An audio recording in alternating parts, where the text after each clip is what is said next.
Welcome, UMM School of Law students. We're diving into a massively important chapter for your Islamic banking and finance law course today. We're looking at Kafalah, and we're going to see how ancient Sharia theory hooks up directly with Bank Negara Malaysia's modern regulations. All right, so let's jump right into this explainer. We've got just about 10 minutes to cover exactly what you need to know about Kafalah. My goal here is to make absolutely sure you've got a rock-solid grip on the traditional roots, plus those strict B&M policy paragraphs you literally have to memorize for your exams and, for your future practice in the industry. Here's our quick roadmap for today. We've got 5 stops: foundations, key components and conditions, Kafalah examples in Malaysia, B&M operational requirements, and finally, legal effects and termination. Kicking things off with Section 1, Foundations, we're going to establish the core definitions and the religious legitimacy that actually grounds this whole concept.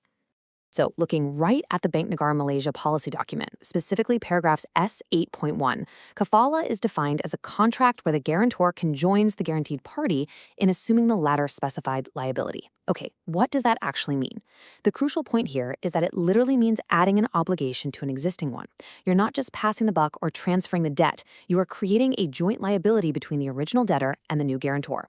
It's like tying 2 ropes together for extra strength.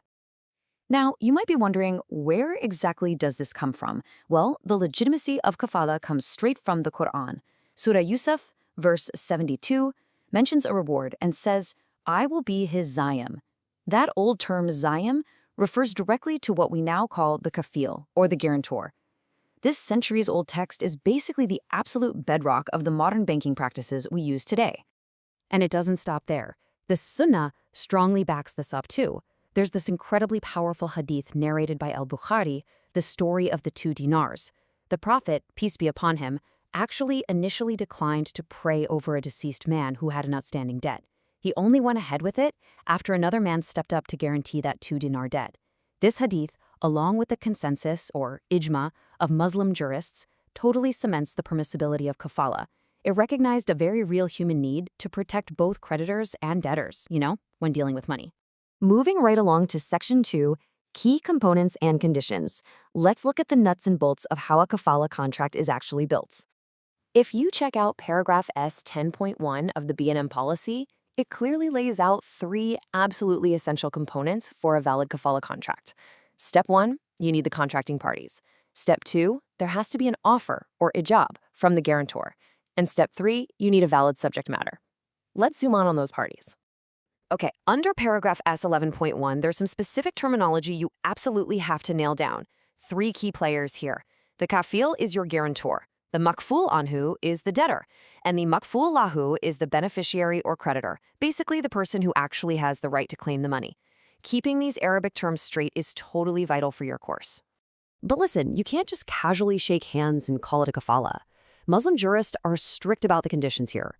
The language of the contract has to explicitly or implicitly denote a guarantee.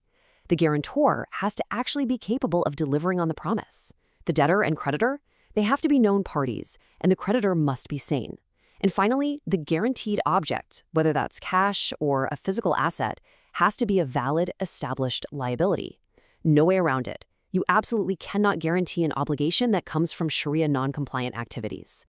And that brings us to Section 3, Kafalah examples in Malaysia. We've got the Sharia theory down, so let's see how this plays out in the real world. It's genuinely fascinating to think about, right? How exactly does a legal concept from the time of the Prophet operate inside a highly regulated modern Malaysian Islamic financial institution? How do these ancient frameworks just seamlessly adapt to today's super complex corporate finance? Well, for the answer, we look straight at the Bank Negara Malaysia policy document. This is basically the ultimate regulatory roadmap for IFIs. It takes all that academic theory we just unpacked and turns it into enforceable, day-to-day banking policy. For some really concrete examples, just look at paragraph G 20.1. It lists out real-world applications where an IFI steps in as a guarantor for its customers, like when a huge construction firm needs a bank guarantee to lock down a massive infrastructure project, or an importer needs a standby letter of credit to trade globally, or maybe a shipping guarantee to get goods released at a port. These are all everyday examples of the Kafalah contract happening right now in Malaysia. We're not just talking academic theory here. We're talking about multi-million ringgit mechanisms that literally drive the economy. Transitioning now to Section 4, BNM Operational Requirements. Let's look at the strict risk management rules BNM slaps on these transactions. So the rules actually shift depending on the bank's role, which perfectly highlights the dual nature of these regulations. An Islamic bank wears two hats. Under Part D, paragraph S26 sets the rules for when the bank is the guarantor, meaning they have to rigorously run a credit appraisal on their customer and assess the liquidity risk of any collateral. But flip that around. Paragraph S27 protects the bank when it's the beneficiary, meaning they're relying on a third-party guarantor to mitigate risk. In that case, the bank has to thoroughly vet the capability of that outside guarantor and make absolutely sure the Kafalah contract holds up legally. And keep in mind, none of this just happens in a vacuum. Paragraphs S21.2 and S21.3 mandate a really tight governance structure. The board of directors is totally responsible for approving the big picture business and risk strategies. Meanwhile, the Sharia committee is crucial. They actively advise on compliance and have to explicitly endorse all the internal policies and documents to guarantee everything stays 100% true to Sharia principles. Finally, we hit Section 5, Legal Effects and Termination. Let's look at how these binding relationships officially come to an end. According to BNM policy, there are two main ways to wrap this whole thing up. Paragraph S18.1 covers dissolution, or FASAC. This just means the beneficiary actively discharges the guarantor from the liability. Done. Then there's paragraph S19.1, which details completion, or intaha. This happens when the debt is fully settled by either the debtor or the guarantor, or through a full set-off of the debt obligations, which is known as mukasa, or if the beneficiary just completely waives their right to claim it.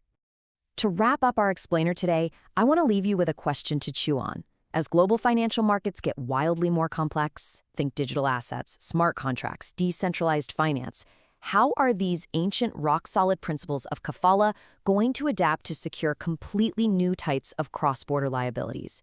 It is an incredibly fascinating space to watch.